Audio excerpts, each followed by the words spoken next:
अस्सलामु अलैकुम, मैं हूं हुरैन फातिमा और आप देख रहे हैं हिमायती न्यूज HD चैनल। नजर डालते हैं आज की अहम खबरों पर। सालाना मजलिस आजाद जुलूस बसिलसिला शहादत अमीरुल मोमिनीन अली इब्न अबी तालिब अलैहिस्सलाम हर साल की तरह इस साल भी 21 रमजान का जुलूस बहुत ही अकीदत और एहतराम से मनाया गया। प्रोग्राम में हदीस कसाब पढ़ी गई जिसमें एहसन अली ने मसाइब भी बयान किए। इसके बाद कराची के मरूफ नोहा खां, हाजी खान फरमान अली और अली रजा ने सोजो सलाम पेश किया। इसके बाद मुल्क पाकिस्तान के नामवर अल्लामा खतीब अहले बैत और आले इमरान अल्लामा सज्जाद अशरफ साजिदी ने खिताब किया।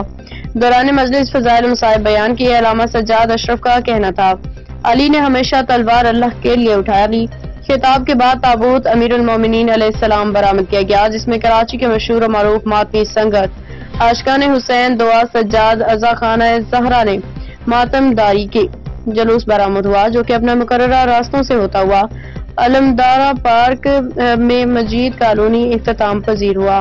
पुलिस की भारी नफरी मौजूद, सिक्योरिटी के इंतजाम बेहतरीन तरीके से संभाले गए, जिसमें पाक अहले बैत के स्काउट्स ने रजाकारों ने अपनी खिदमत पेश की।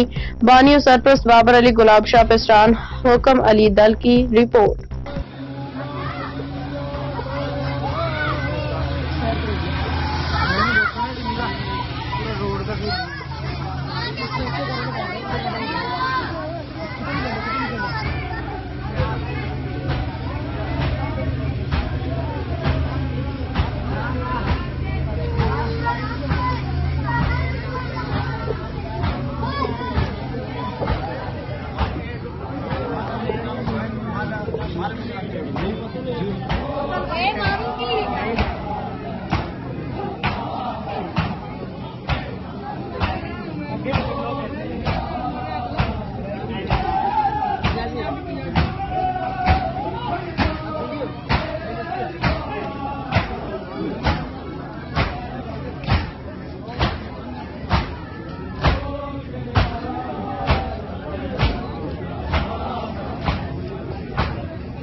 Saya nak kasih lagu nama.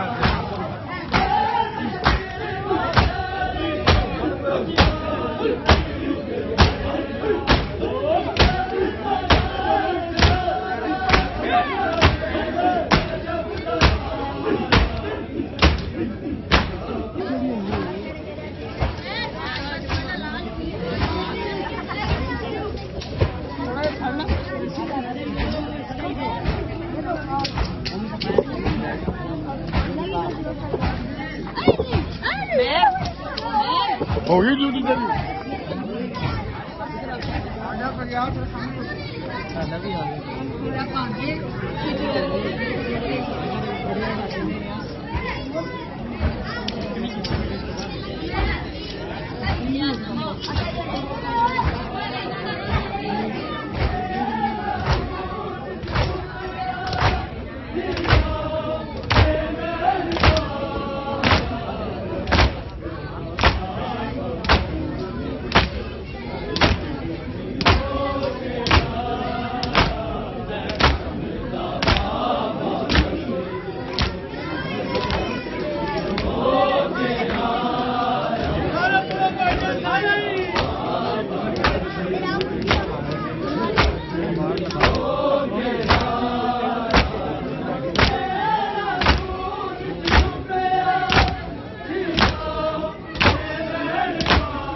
मज़ीद अपडेट्स के लिए देखते रहें हिमायती न्यूज HD चैनल।